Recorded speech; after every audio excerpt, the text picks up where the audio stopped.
बिस्मिल्लाहिर्रहमानिर्रहीम। अस्सलाम वालेकुम नाज़रीन, मैं अहमद फ़वाद हूँ। आप यूट्यूब चैनल देख रहे हैं। नाज़रीन, आज तारीख़ है 4 दिसंबर और दिन है बुध का। बड़ी डेवलपमेंट शहर इक़्तिदार में कुछ तफ़सीलात आपके साथ में शेयर करूँगा। सबसे पहले तो ये कि मोहसिन नकवी और शहबाज शरीफ के अगेंस्ट डी चौक 26 नवंबर जो कुछ हुआ, इसके अगेंस्ट FIR काटने के मामले पर एक बड़ी डेवलपमेंट सामने आ गई है। दोनों भागने की इस वक्त कोशिश कर रहे हैं। तफसीलात आपके साथ शेयर करूंगा। दूसरी तरफ नाज़रीन, एस्टेब्लिशमेंट और हुकूमत जो कि वाज़े तौर पर इस वक्त आमने सामने हैं, कुछ बयानात सामने आ रहे हैं दोनों साइड से। बहरहाल अब मशवरा दे दिया गया है इमरान खान साहब की रिहाई का, और ये बता दिया गया है कि ये कुछ काम किए जाएंगे तब जाकर जो मामलात हैं वो बेहतर हो सकते हैं, और उनमें इस हकूमत का तख्त उलटना और इमरान खान साहब की रिहाई और मामलात इस तरफ बढ़ रहे हैं। और एस्टेब्लिशमेंट भी इन मामलों पर संजीदगी से इस वक्त सोचना शुरू हो गई है। इस पर भी कुछ तफसीलात हैं, वो भी आज की व्लॉग में आपके साथ में शेयर करूंगा। सबसे पहले तो नाज़रीन, आज की अहम तरीन जो डेवलपमेंट है वो आपके साथ में शेयर करता चलूँ कि कुछ मशवरे दिए गए हैं, और ये मशवरे दिए गए हैं एक साबिक रिटायर्ड जर्नल, और ये हैं जी नईम लोधी साहब। इनकी जानिब से इनका पहले मैं मुख्तसर सा तारुफ आपको ये करवाता चलूँ कि ये काफ़ी ज़्यादा पहले एक्टिव होते थे टीवी चैनल्स के ऊपर या मुख्तलिफ जो दीगर प्लेटफॉर्म्स हैं, यहाँ पर आकर गुफ्तगू करके अपना जो तज्ज़िया था ये पेश करते थे। लेकिन फिर उसके बाद जब इमरान खान साहब की हुकूमत हटाई गई, उसके बाद भी चूँकि ये गुफ्तगू करते थे और उसके भी ये अगेंस्ट थे, तो अचानक से ये ऑफ एयर हुए। लेकिन दोबारा से इनकी जो एंट्री है वो मीडिया के ऊपर हुई है। अब इन्होंने कुछ 3-4 बड़ी इंपॉर्टेंट बातें कही हैं, और वाज़े तौर पर जो इशारा था ये एस्टेब्लिशमेंट की तरफ था, आर्मी चीफ आसिम मुनीर साहब की जानिब था कि ये चीज़ें आप करेंगे, ये चीज़ें होंगी तो तब ही हालात बेहतर हो सकते हैं। और जो बयानिया ये बनाया जा रहा है कि हमने गोली नहीं चलाई, इससे कोई फ़ायदा नहीं होने वाला। सब ने देखा कि गोली चली, इंटरनेशनल मीडिया जो है वो भी रिपोर्ट कर चुका है। और अब हमने देखा कि ये जो बयानिया बनाया जा रहा था कि हमने गोली नहीं चलाई, इस बयानिए से हटकर अब जो मलबा है वो एस्टेब्लिशमेंट हुकूमत और हुकूमत एस्टेब्लिशमेंट पर डालने के इस वक्त जो कोशिशें हैं वो बज़ाहिर नज़र आ रही हैं। बहरहाल जी, जो 4 बातें नईम लोधी साहब की जानिब से एक इंटरव्यू के दौरान कही गई, एक तो उन्होंने ये कहा कि 26 नवंबर जो कुछ हुआ इसके ऊपर माफ़ी मांगे, और कोई चाहे जितना भी ताकतवर क्यों ना हो वो 26 नवंबर के मामले पर जो माफ़ी है वो मांगे। अब जी, माफ़ी मांगने से क्या जो शहादतें हुई या जो बेगुनाहों का खून बहाया गया, क्या माफ़ी मांगने से जो माफ़ी है वो मिल जाएगी, या एहतसाब होगा, सज़ाएं होंगी, तो तब जाकर जो हिसाब है, या आप कहें कि जो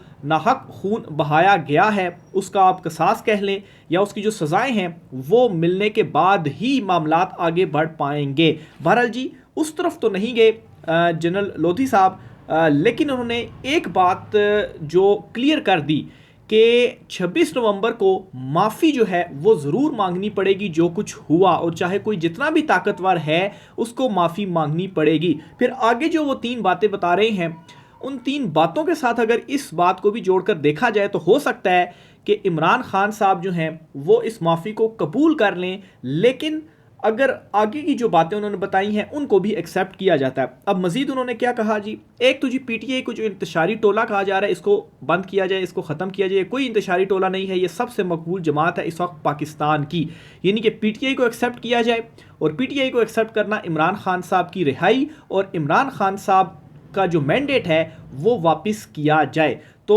अब आप ज़रा थोड़ा सा सोचें कि इमरान खान साहब का मैंडेट वापस किया जाता है, इमरान खान साहब की रिहाई होती है, और फिर उसके बाद उन्होंने ये भी कहा कि फ़ौज अपनी पॉलिसीज़ के ऊपर नज़रसानी करे, और फिर उनकी जानिब से ये भी कहा गया कि ये जो जाली हुकूमत है इसका ख़ात्मा होना चाहिए। अब अगर ये सारी चीज़ें पूरी होती हैं तो फिर 26 नवंबर के मामले के ऊपर अगर ओपनली माफ़ी मांग ली जाती है, एक्सेप्ट कर ली जाती हैं चीज़ें, अच्छा, इसमें माफ़ी मांगने का एक मतलब ये भी होगा कि वाकई आपने एक्सेप्ट कर लिया कि जो कुछ हुआ वो आपकी वजह से हुआ, आपके कहने के ऊपर हुआ, यानी कि जो माफ़ी मांगेगा और वो जैसी बात है पहले ये एक्सेप्ट करेगा, तो फिर उसके साथ अगर ये चीज़ें भी हो जाती हैं कि ठीक है वो जो कुछ हुआ उसके ऊपर हम माफ़ी मांगते हैं, लेकिन उसके साथ ही फ़ौज अपनी पॉलिसीज़ पर नज़रसानी करेगी और जाली हुकूमत का ख़ात्मा होगा, इमरान खान की मैंडेट की वापसी होगी और इमरान खान साहब की रिहाई होगी। इमरान खान साहब भी इस वक्त यही कह रहे हैं। खान साहब ने का ये जो जुमला था ना कि मैं किसी से बदला नहीं लूँगा। ये बड़ा इंपॉर्टेंट और मानी खेज है,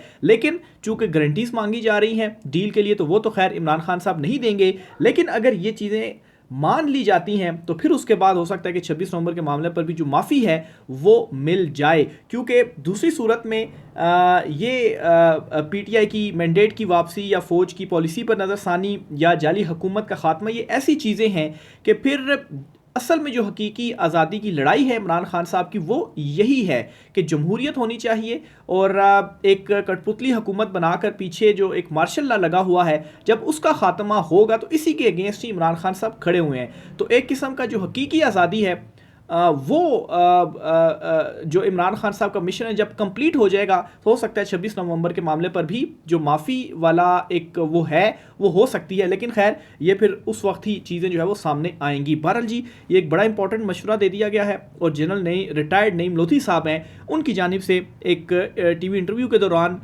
ये जो गुफ्तगू है वो की गई। उन्होंने यहाँ तक भी कहा मौजूदा सूरत हाल के ऊपर कि इस वक्त सूरत हाल इस कदर ख़राब हो चुके हैं कि मैं अगर अपने हवाले से बताऊं तो मैं इस वक्त वर्दी पहनकर बाहर नहीं निकल सकता। औरों के हवाले से तो नहीं, लेकिन मैं अपनी ज़ात के हवाले से कहूं तो मैं इस वक्त वर्दी पहनकर बाहर नहीं निकल सकता। और इस वक्त हर गली कूचों में, ढाबों में, यूनिवर्सिटीज़ में, तालीमी इदारों में, हर जगह पर यही सवाल इस वक्त उठ रहा है कि आखिर जो गोली है वो क्यों चलाई गई। और इसीलिए आप फिर देख भी रहे होंगे कि अचानक से जो मलबा है वो एस्टेब्लिशमेंट हुकूमत एस्टेब्लिशमेंट डालने की जो कोशिश है वो की जा रही कि नहीं हमने नहीं आपने, दूसरी तरफ हमने नहीं आपने। और इस वक्त ये भी खबरें सामने आ रही हैं कि अच्छे सैकड़ों की तादाद में पीटीआई के जो कारकुनान हैं वो इस वक्त लापता हैं। अब वो शहीद हो गए हैं और उनकी जो बॉडीज़ वगैरह हैं जो कि खबरें सामने आई कि छुपाया जा रहा है, या वो गिरफ़्तार हैं या वो गिरफ़्तार नहीं है, या वो कहाँ पर हैं। अभी ये जो मुद्दा है ये मुद्दा भी खुलना है। और इंटरनेशनल मीडिया में जो कुछ रिपोर्ट हो रहा है, आए रोज़ चीज़ें अनफोल्ड होती जा रही हैं और प्रेशर जो है वो मज़ीद बढ़ता जा रहा है। तो एक तो ये हो गया। दूसरे नंबर पर जी, इमरान खान साहब ने ये वाज़ेह अहकामात दे दिए हैं कि मोहसिन नकवी और शहबाज शरीफ, इन दोनों के ऊपर जो एफआईआर है कत्ल की वो दर्ज करवाई जाए। और ये 26 नवंबर के मामले के ऊपर जो हुआ उस मामले पर जो एफआईआर है इनके खिलाफ वो होनी चाहिए, क्योंकि ज़ाहिर सी बात है एक चुनतखब वज़ीर आज़म है और एक चुनतखब वज़ीर दाखिला है। जो सिक्योरिटी है वो इन्हीं के अंडर है और इन्हीं के अहकामात से ही सब कुछ हुआ। तो इनके ऊपर जो एफआईआर है वो काटी जानी चाहिए और ये अहकामात दे दिए गए हैं इमरान खान साहब की जानिब से। लेकिन आज 4 दिसंबर है, तकरीबन हफ्ते से ऊपर हो चुका है, अभी तक एफआईआर नहीं काटी गई। पाकिस्तान तहरीक इंसाफ की जो मेन लीडरशिप है उन्होंने नहीं कटवाई इस्लामाबाद में आकर। अब मतलब किसी के अगेंस्ट भी नहीं कटवाई। एक होता है ना कि अपना मालूम उसमें कटवा दे, लोग तो शहीद हुए हैं, आपने एफआईआर कटवानी है तो किसी के अगेंस्ट भी एफआईआर नहीं कटवाएगी। और इमरान खान साहब की जो अहकामात हैं ये कल इमरान खान साहब ने दिए हैं, अभी तक तो इन अहकामात के ऊपर इम्प्लीमेंट नहीं हुआ और बज़ाहिर यूँ महसूस हो रहा है कि ये ज़रा रिलेक्टेंट हैं कि हम कैसे जो एफआईआर है वो कटवाएं। इवन के लिए अमीन गंडापुर जो है पेशावर के अस्पतालों में जा रहे हैं ज़ख्मियों की आदत के लिए, लेकिन इस्लामाबाद के अस्पतालों में नहीं आ रहे। अब इसकी क्या रीज़न है? और पाकिस्तान तहरीक इंसाफ की जो लीडरशिप है जो कि इमरान खान साहब का इवन के मैसेज भी बाहर आकर पूरा नहीं कन्वे कर रहे और इमरान खान साहब को बाहर क्या हो रहा है वो सूरत हाल भी आगाह नहीं कर रही है। तो वकला या साफ़ी या जो फैमिली है वो इमरान खान साहब को बताती है और फिर उसके बाद इमरान खान साहब अपना जो मैसेज है वो बताते हैं कि अब ये हमारी नेक्स्ट जो हिकमत अमली है होगी, और ट्वीट की शक्ल में इमरान खान साहब के अकाउंट से वो ट्वीट हो जाती है। और बैरिस्टर गोहर और दीगर लीडरशिप के ऊपर इमरान खान साहब जो हैं वो अदम एतमाद का भी इजहार कर चुके हैं। लेकिन ये एक बहुत बड़ी डेवलपमेंट है, इमरान खान साहब ने ये हिदायत दे दी हैं कि इनके ऊपर अब एफआईआर कटनी चाहिए। और इमरान खान साहब ने यह भी कहा है कि इस मामले से मैं पीछे नहीं हटूंगा और ये जो मामला है ये आपका पीछा करेगा। अब अगर जो बाहर की लीडरशिप है वो एफआईआर नहीं काटती और फिर जब नेक्स्ट इमरान खान साहब से मुलाकात होती है तो इमरान खान साहब ज़रूर पूछेंगे और एफआईआर इनको ज़रूर कटवानी होगी। दूसरी खबर ये होगी फिर जी, एक साउथ कोरिया में एक वाक़या हुआ कल रात गए जहाँ पर 6 घंटे तक जो मार्शल लॉ है वो लगाया गया। लेकिन 6 घंटे के बाद ये मार्शल लॉ खुद ब खुद तो नहीं, लेकिन 6 घंटे के बाद ये जो मार्शल लॉ है इसे ख़त्म करना पड़ा, क्योंकि वहाँ की जो सारी अवाम थी वो सड़कों पर निकल आई थी। आप यहाँ से अंदाज़ा लगाएं कि अवामी जो ताकत है वो क्या होती है।